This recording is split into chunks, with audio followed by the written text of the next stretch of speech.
नमस्कार किसान भाइयों, स्वागत है आपका ग्रामीण नवप्रवर्तन के एपिसोड में। तो आज हम इस एपिसोड में एक ऐसे विषय पर बात करेंगे जिससे हम खेती में पानी में ज़्यादा मुनाफा कैसे ले सकते हैं।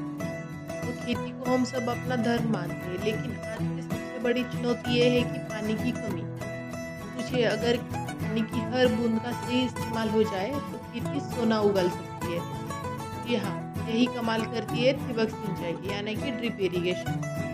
आज के इस एपिसोड में हम आपको ड्रिप इरिगेशन की पूरी कहानी बताएंगे। सिस्टम कैसे काम करता है, इसके कितने प्रकार है, किस प्रकार का कहाँ उपयोग होता है, इसकी लागत और इससे मुनाफा। ये एक तकनीक किसान की जिंदगी कैसे बदल सकती है। तो आइए शुरू करते हैं पानी की बूंद से खेती की ये यात्रा। चलो देखते हैं इसमें क्या होता है। सबसे पहले तो इसमें एक पाइप लगा रहता है जिसके जरिए पानी सीधा खेत में पौधों के जड़ों तक जा पहुंचता है। पौधे के पास एक छोटे छोटे ड्रिपर लगे रहते हैं जो धीरे धीरे बूंद बूंद करके पानी गिराता है। इससे फायदा ये है कि पानी की कोई बर्बादी नहीं होती और इससे पौधे भी बहुत जल्दी बढ़ जाते हैं और उससे आने वाली इनकम और उसके जो फल लगने वाले वो भी हमें ज़्यादा मिलते हैं। तो हुई ना पानी की बूंद से खेती। तो चलो देखते हैं ड्रिप इरिगेशन सिस्टम। तो सबसे पहले आता है ऑनलाइन ड्रिप सिस्टम। इसमें क्या रहता है, इस सिस्टम में एक मोटी पाइप बिछाई जाती है और उसके ऊपर अलग अलग जगह ड्रिपर यानी नोजल लगाए जाते हैं। तो एक पेड़ के पास ज़रूरत के हिसाब से 2 या 3 ड्रिपर लगाए जा सकते हैं।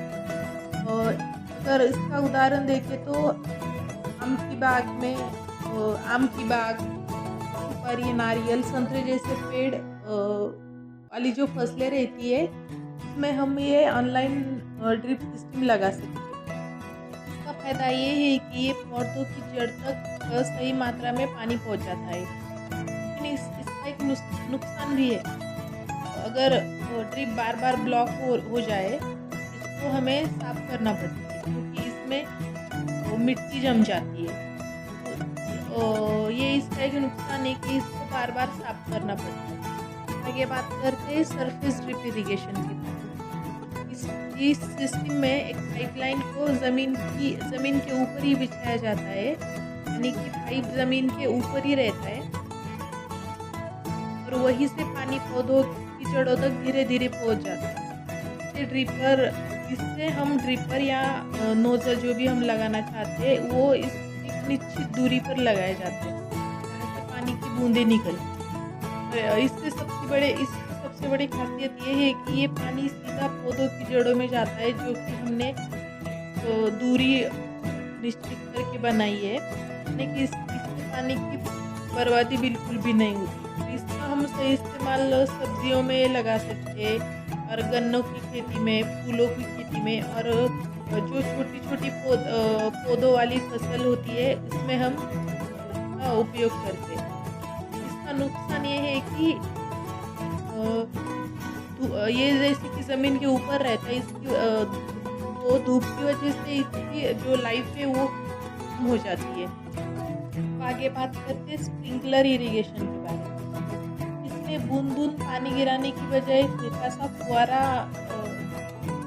का छिड़काव कर देते पौधों के ऊपर। इससे क्या रहता, अभी पेड़ों को तो सिर्फ ज़मीन के ऊपर ही पानी की ज़रूरत नहीं रहती, बल्कि कुछ पेड़ों को तो पत्तों के ऊपर भी नमी चाहिए रहती है कि धूप से वो का संरक्षण कर सके। जैसे चाय, कॉफ़ी और बागवानी की नर्सरी के लिए ये बहुत फायदेमंद रहेगा। और गर्मी के मौसम में भी इसका बहुत उपयोग होता है कि ये पौधों को सिर्फ ठंडक ही नहीं देता बल्कि वातावरण में जो धूप की वजह से नमी बनती है, जो हीट बनी रहती है, उसको भी कम करने में स्प्रिंकलर हेल्प करता है। इसका ये एक फ़ायदा माना जा सकता है कि बारिश जैसा असर ये हमारे पूरे खेत में तैयार करता है।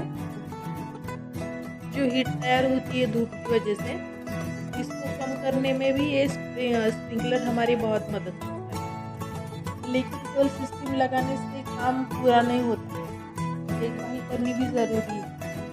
पाइप में गंदगी और मिट्टी भर जाने की वजह से ये ब्लॉक हो सकता है, तो हमें वो भी देखना चाहिए। और इसके लिए हम फिल्टर का सही इस्तेमाल करना ज़रूरी है। समय समय पर पाइप की सफाई करनी चाहिए। अगर पानी खारा हो तो ड्रिप जल्दी जाम हो जाता है, इसलिए उसकी भी जांच करनी बहुत ज़रूरी है। अभी हम देखेंगे इसके कुछ उदाहरण जिसमें इस ड्रिप इरिगेशन का उपयोग करके उसमें एक अच्छी इनकम पाई है। तो सबसे पहले देखिए, गुजरात में एक सब्जी का किसान था। तो उसने दो एकड़ में टमाटर और मिर्च लगाता था हर साल। पहले वो तो डीजल पंप से सिंचाई करता था उसकी, जिससे पानी और डीजल दोनों ही ज़्यादा खर्च हो जाते थे। फिर उसने इनलाइन ड्रिप सिस्टम का यूज़ किया, उसकी पानी की बचत लगभग 50% उसकी पानी की बचत हो गई। टमाटर की पैदावार भी 1 क्विंटल तक बढ़ गई ज़्यादा। तो अब देखेंगे कि महाराष्ट्र के सातारा जिले में एक गन्ने का किसान है, पास लगभग 5 एकड़ की गन्ने की खेती है। वो क्या करता है, एक ऐसी फ्लड इरिगेशन के ज़रिए अपने खेतों को पानी देता है।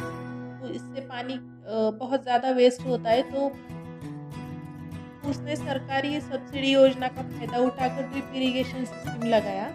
तो उसकी खेती की तस्वीर ही बदल गई। तो उसकी पानी की खपत लगभग आधी हो गई, और जहाँ एकड़ में 40 टन गन्ना मिलता था, अभी वो 60 से 70 टन तक आने लगा। तो अभी इसके बाद देखेंगे कर्नाटक में, वहाँ पे एक किसान ने स्प्रिंकलर सिस्टम लगाया। पहले तो गर्मियों में वो पौधे बहुत सूख जाते थे और उसके पत्ते हीट की वजह से मुरझा जाते थे।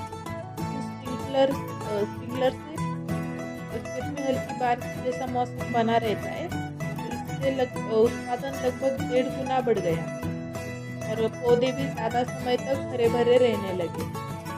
जो ज़मीन की नमी है वो भी स्प्रिंकलर की वजह से बनी रही। खेत में खाद देने के लिए हो सकता है, क्योंकि हम खाद और दवाइयाँ खेतों में ऐसे पंप के ज़रिए देते हैं। इसमें अगर हम पानी में घोल के इस ड्रिप इरिगेशन सिस्टम के थ्रू उसमें खाद दे, तो ये सीधा पानी जैसा पौधों की जड़ों में जाएगा, यानी खाद और पानी दोनों एक साथ पौधों को मिलेगा। इससे लगभग 20 से 30% तक तो खाद की बचत हो जाएगी। भाइयों और बहनों, ड्रिप सिंचाई सिर्फ एक तकनीक नहीं बल्कि खेती में क्रांति है। यह हमें सिखाती है पानी की हर एक बूंद कीमती है। अगर हम इसे सही तरीके से इस्तेमाल करें तो न सिर्फ हमारी फसल बल्कि हमारी ज़िंदगी भी बदल सकती है। इससे हमें क्या क्या फ़ायदे होंगे? सबसे पहले तो इससे कम पानी में ज़्यादा उत्पादन आएगा, मेहनत कम, और इससे हमें मुनाफा ज़्यादा होगा। आने वाली पीढ़ियों के लिए हम पानी की बचत कर सकते हैं। देर किस बात की है? अगर आपने अभी तक ड्रिप सिंचाई नहीं अपनाई है, आज ही कदम बढ़ाइए और पानी की बूंद से खेती को सफल बनाइए। हाँ, तो कमेंट में हमें ज़रूर बताइएगा अगला वीडियो आप टॉपिक के ऊपर देखना चाहेंगे। अगर ये वीडियो पसंद आई है तो इस वीडियो को लाइक करें, चैनल को सब्सक्राइब करना ना भूलिए। इससे जुड़ी ऐसी और कई जानकारी आपको पहुँचे।